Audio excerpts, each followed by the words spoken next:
UPetro wokuqala isahluko sokuqala. UPetru, umpostoli kaJesu Kristu, kwaba yizihambi abahlanzekile ePontu naseGalathiya naseKhaphadosiya nase-Asiya naseBhithiniya, bekhethiwe ngokwazi phambili kukaNkulunkulu uYise ngokungcwelisa kukaMoya kukho ukulalela nokufafazwa ngegazi likaJesu Kristu. Makwandiswe kinina umusa nokuthula. Makabongwe uNkulunkulu uYise weNkosi yethu uJesu Kristu, owabuye wasizala kabusha ngokwesihawu sakhe esikhulu ukuba sibe nethemba eliphilileyo ngokuvuka kukaJesu Kristu kwabafileyo, sibe nefa elingapheliyo nelingenasisihla nelingabuniyo eniligcinelwe ezulwini.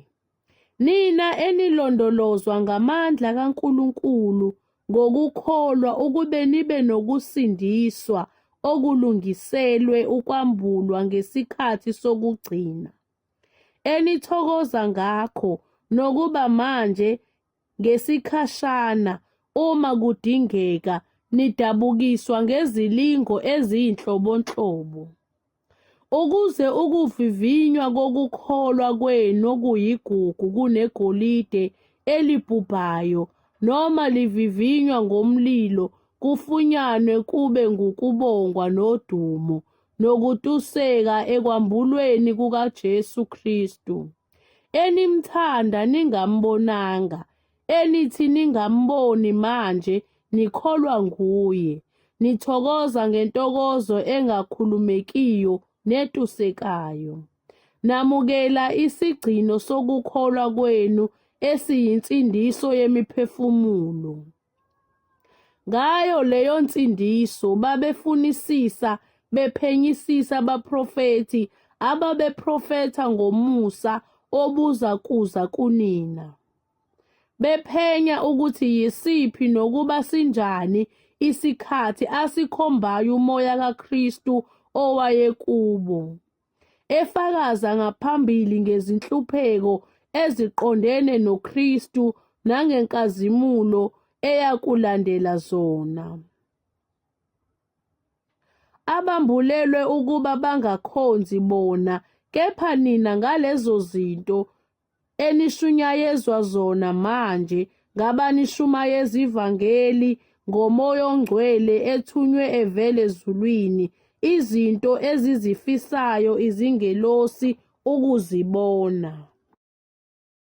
Ngalokho zibopheni izinkalo zengqondo yenu, nizithibe, nethembe ngokupheleleyo umusa enizakuwabelwa ekwambulweni kukaJesu Kristu.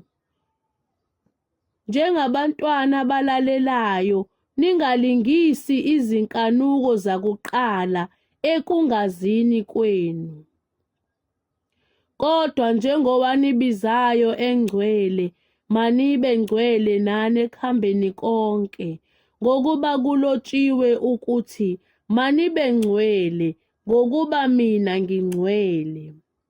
Uma nimbiza ngokuthi Baba, yena owahlulela yilowo nalowo ngokwemisebenzi yakhe engakhethi buso, anohamba ngokwesaba esikhathini sokuhlala kwenu ebufokazini.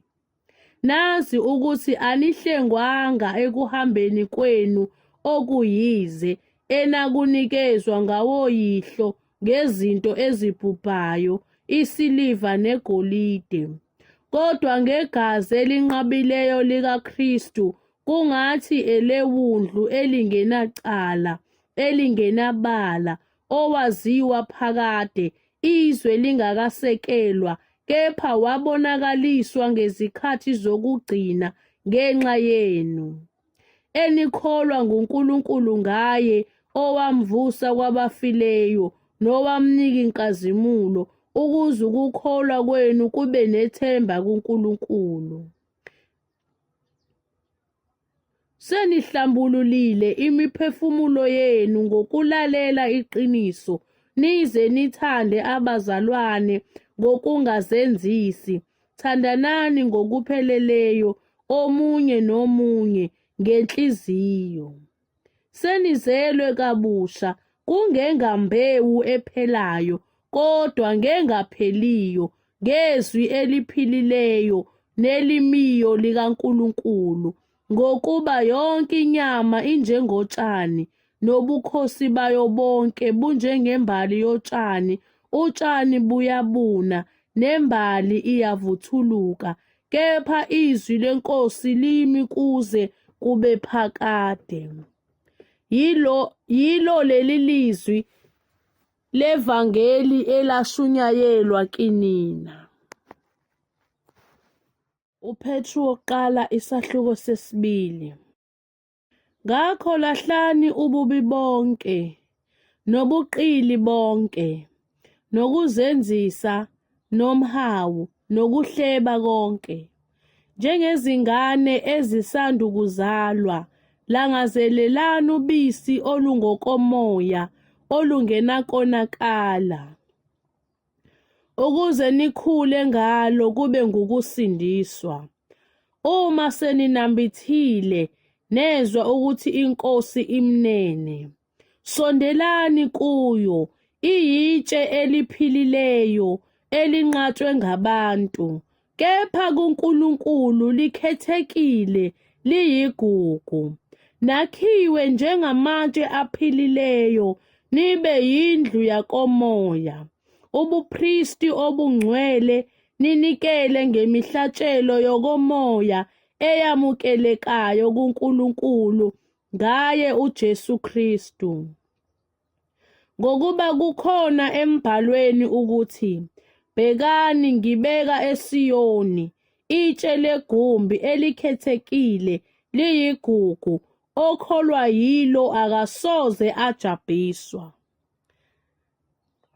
Ngakho kini enikholwayo liyigugu, kepha kwabangakholwayo itshe abalinqabayo abakhi yilona elaba yinhloko yegumbi. Netshe lokuqhuzula nedwala lokukhubekisa baqhuzuka bengalaleli izwi okuyikhona bekumiselweyo. Kepha nina niluhlanga olukhethiweyo, ubupristi obobukhosi, isizwe esingcwele, abantu abazuziweyo, ukuze nishumayele ubukhosi balowo owanibiza, niphume ebumnyameni ningene ekukhanyeni okumangalisayo. Ekade naningesiso isizwe, kepha manje niyisizwe sikaNkulunkulu, enaningahawukelwanga, kepha manje nihawukelwe. Bathandekayo, nginincenga njengofakazi nezihambi ukuba nidede ezinkanukweni zenyama ezilwa nomphefumulo, nibe nenkambo enhle phakathi kwabezizwe, ukuze kuthi lapho benihleba ngokungathi ningabenzi bokubi, ngokubona imisebenzi yenu emihle, badumise uNkulunkulu ngosuku lokuhanjelwa. Thobelani izimiso zonke zabantu ngenxa yeNkosi, nokuba kuyinkosi njengokuba ingomkhulu, nokuba kungababusi njengokuba bethunywa yiyo, ukuze bajezise abenza okubi, babonge abenza okuhle.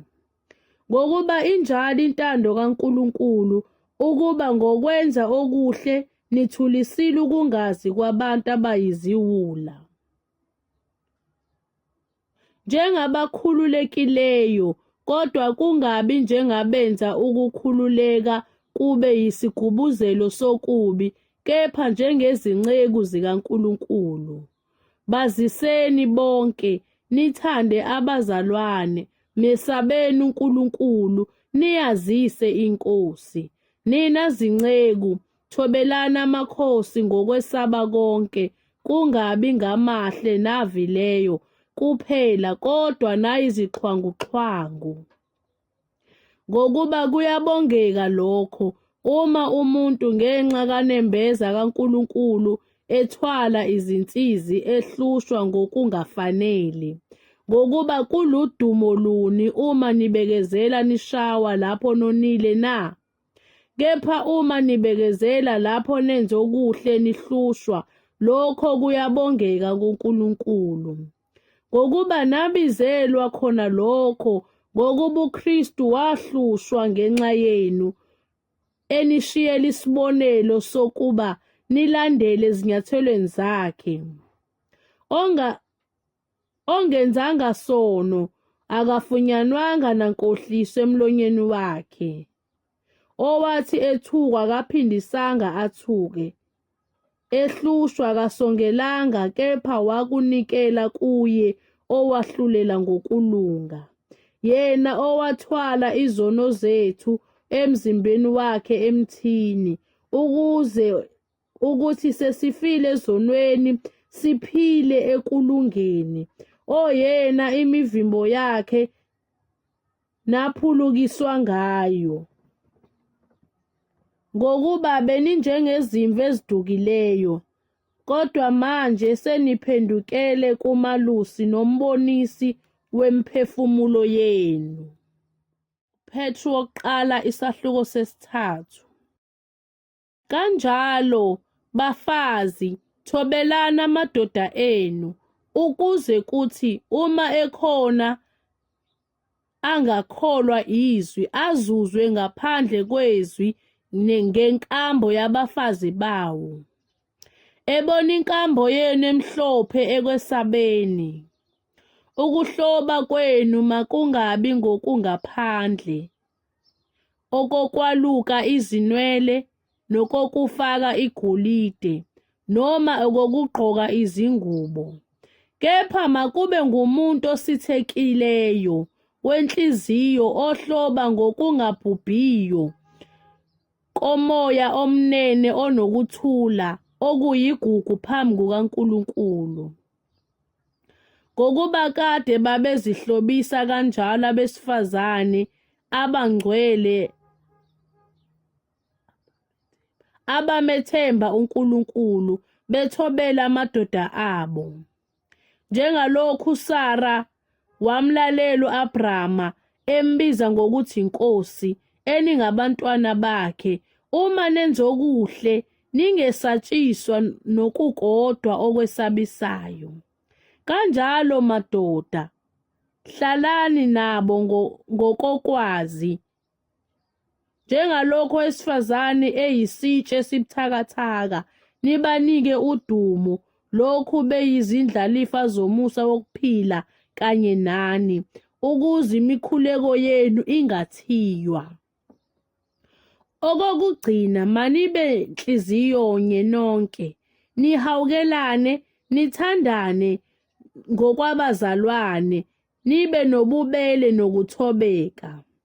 Ningaphindisi okubi ngokubi, nokuthuka ngokuthuka, kepha kakhulu manibusise, ngokuba nibazelwe lokho, ukuba nidle ifa lokubusiswa, nokubona izinsuku ezinhle. Makanqande ulimi lwakhe kokubi, nezindebe zakhe zingakhulumi inkohlise. Adede ebubini, enze okuhle, afune ukuthula, akujonge. Ngokuba amehlo enkosi aphezu kwabalungileyo, izindlebe zayo zisekunxuseni kwabo, kepha ubuso benkosi buphezu kwabenza okubi. Pho ubani onganilimaza uma nishisekela okuhle na? Kepha noma nihlupheka ngenxa yokulunga, nibusisiwe, ningesabi ukwesabisa kwabo, ningakhathazeki. Kepha mngcweliseni uKristu abe yinkosi ezinhlizweni zenu, nihlale ningabalungele ukubaphendula bonke abanibuza isizathu sethemba elikini. Kodwa kube ngobumnene nangokwesaba, nibe nonembeza omuhle, ukuze kuthi kulokho abanihleba ngakho bajabhiswe labo abathuka ukuhamba kwenu okuhle kuKristu. Ngokuba kuhle ukuhlupheka ngokwenza okuhle uma kuyintando kaNkulunkulu kunokwenza okubi. Ngokuba naye uKristu wahlupheka kwabakanye ngezono olungileyo ngenxa yabangalungile ukuba asiyise kuNkulunkulu, ebulawa enyameni kepha ephiliswe emoyeni, ehamba ngawo ukushumayeza omoya abasekuboshweni, abakade bengalaleli lapho ukubekezela kukaNkulunkulu kubalindele ezinsukwini zikaNowa umkhumbi usakhiwa, abasindiswa ngawo abayingcosana, okungukuthi abayisishiyagalombili ngawo amanzi, enisindiswa ngawo manje nani ngokomfanekiso, okungukuthi ngombhaphathiso, kungesikho ukususa insila yenyama, kepha ukucela kuNkulunkulu unembeza omuhle ngokuvuka kukaJesu Kristu, okhona ngakwesokunene sikaNkulunkulu, esenyukele ezulwini, sekubekwe phansi kwakhe izingolosi negunya namandla.